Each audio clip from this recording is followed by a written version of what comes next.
Em nome da Comissão Promotora do Apelo em Defesa de um Portugal Soberano e Desenvolvido, que promoveu esta conferência, saudamos todos os presentes e agradecemos, naturalmente, a participação empenhada no seu decorrer. Permita-nos também que apresente as nossas cordiais saudações democráticas aos nossos estimados conferencistas e moderadores, e agradeça vivamente a disponibilidade manifestada por cada um deles e, sobretudo, os seus valiosos contributos que em muito vieram valorizar e dignificar esta importante iniciativa cujo lema decorreu sobre os serviços públicos e bem comum. Permita-nos ainda, e não podemos deixar de o fazer, que saúde toda a equipa de apoio aos trabalhos da conferência e agradeça a sua prestimosa e voluntária colaboração.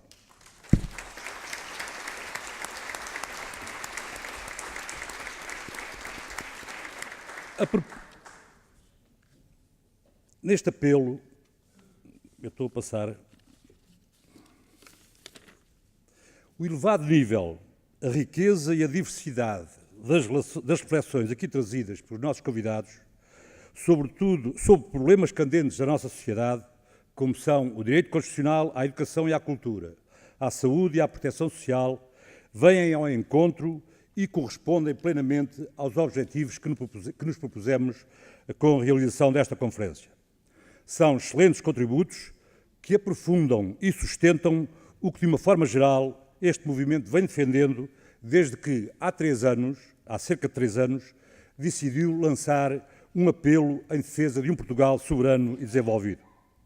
Na altura, apelávamos a todos os democratas e patriotas para que manifestassem a sua opinião e para que inscrevessem como imperativo nacional da sua intervenção cívica e política a denúncia e a rejeição do programa e das políticas que nos estavam a ser impostos.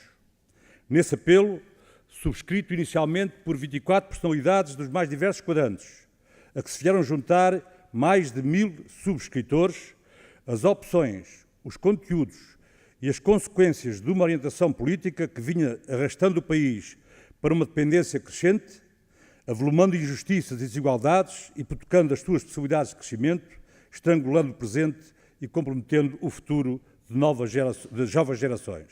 Era isto que era dito nesse apelo.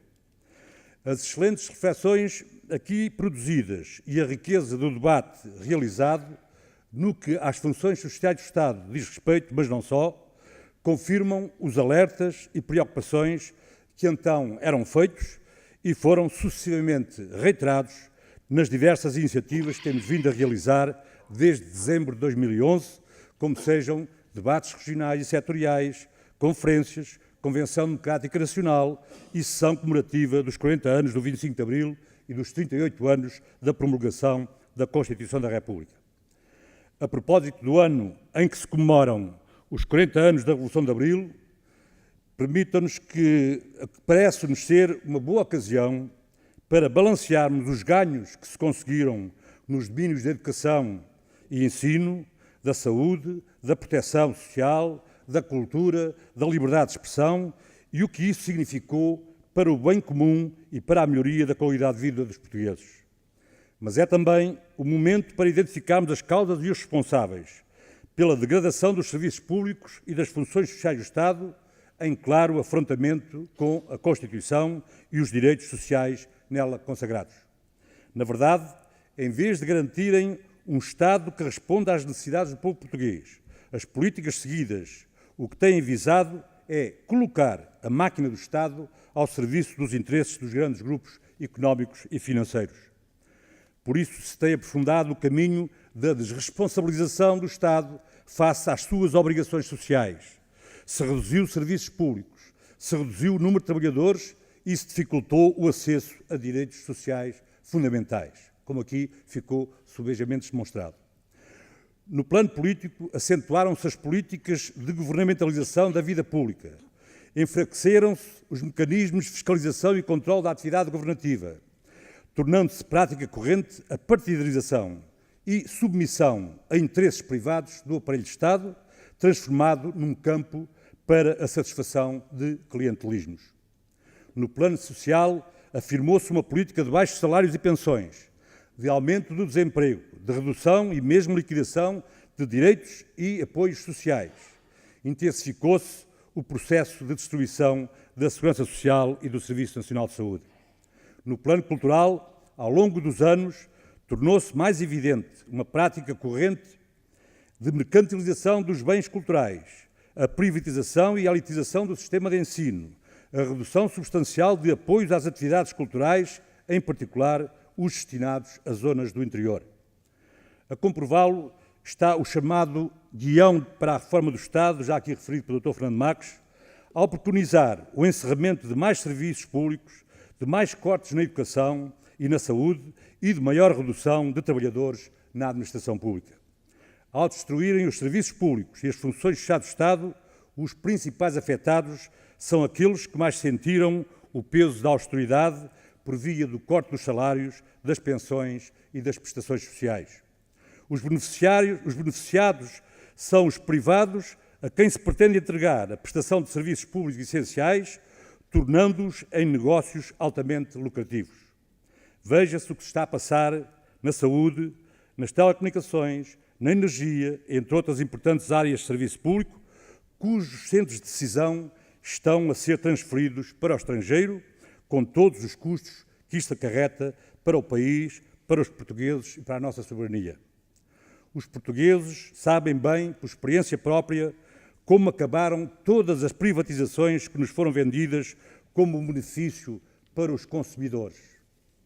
Da produção à distribuição de eletricidade, passando pelo telefone fixo, pelo gás, pelos combustíveis e agora os correios, as privatizações significaram sempre duas coisas muito cristalinas: pior serviço público prestado e preços mais elevados. A água está na calha, como já foi aqui referido por um amigo que interveio. Ora, isto é a prova provada de que a estratégia de reconfiguração do Estado, através do encerramento de serviços públicos, constitui um retrocesso social, contrário à Constituição da República Portuguesa e ao projeto de desenvolvimento e progresso do país, nela preconizado e aqui na conferência subejamente defendido por muitos dos intervenientes. A forma extremamente positiva como decorreu esta nossa conferência e os valiosos contributos que dela resultaram desafia-nos à Comissão Promotora deste movimento a assumi-los e a prosseguir, alargar e reforçar este movimento de opinião, tendo em vista a unidade e a convergência na ação de todos os democratas e patriotas, na perspectiva de se encontrarem as melhores soluções para os sérios e graves problemas com que a sociedade portuguesa está confrontada. Esta exigência deste tempo, que é o nosso tempo, como dizia o professor Sampaio da Nova, esta exigência deste tempo, que é o nosso tempo, convoca-nos também para a necessidade de darmos continuidade e de redobrarmos o nosso trabalho, fazendo chegar a cada vez mais portugueses muitas das mensagens força aqui produzidas nesta conferência, através de realização de debates, manifestos e outras ações de sensibilização. Urge multiplicar por todo o país as ações em defesa dos direitos da cidadania, da dignidade da pessoa humana e dos serviços públicos, que o Estado está constitucionalmente obrigado a prestar em prol do bem comum. O serviço público só faz sentido se procurar satisfazer as necessidades da comunidade. O serviço público perde razão de ser quando se deixa infiltrar por interesses particulares, empresariais, corporativos, partidários ou quaisquer outros que pervertam a sua primordial função, que é procurar o bem comum.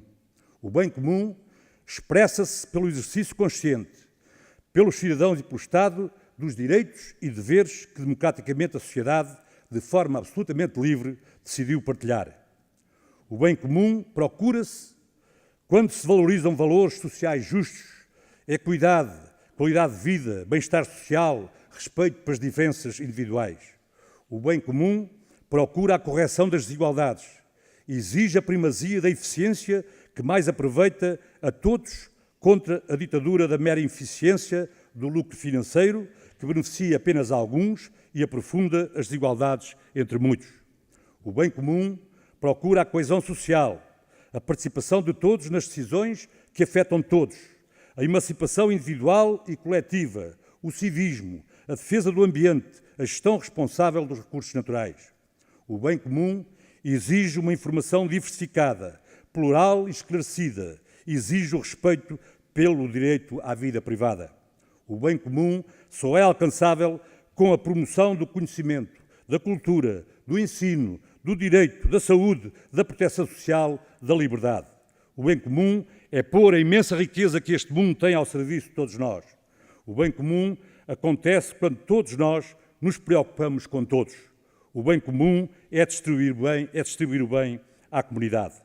É isso que dá sentido à defesa do serviço público, organizar o Estado de forma a que ele procure e sirva o bem comum.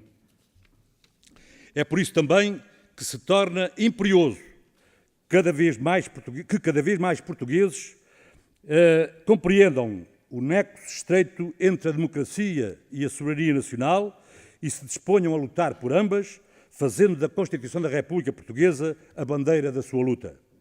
Por isso, renovamos o apelo a todos os participantes da nossa conferência, a todos os democratas e patriotas, a todos os jovens, homens e mulheres de Portugal, para que acreditem nas suas próprias forças e convirjam no objetivo de recuperar para o povo português o direito de ser ele próprio a decidir sobre o rumo que quer para o nosso país.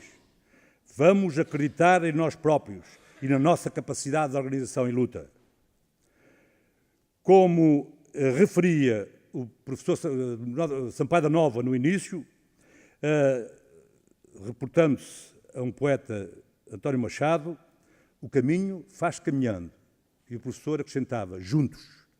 Portanto, está nas nossas mãos, está nas mãos dos portugueses e das portuguesas o retomar da caminhada juntos por um Portugal democrático, soberano e desenvolvido. Viva a nossa conferência, ao trabalho, meus amigos.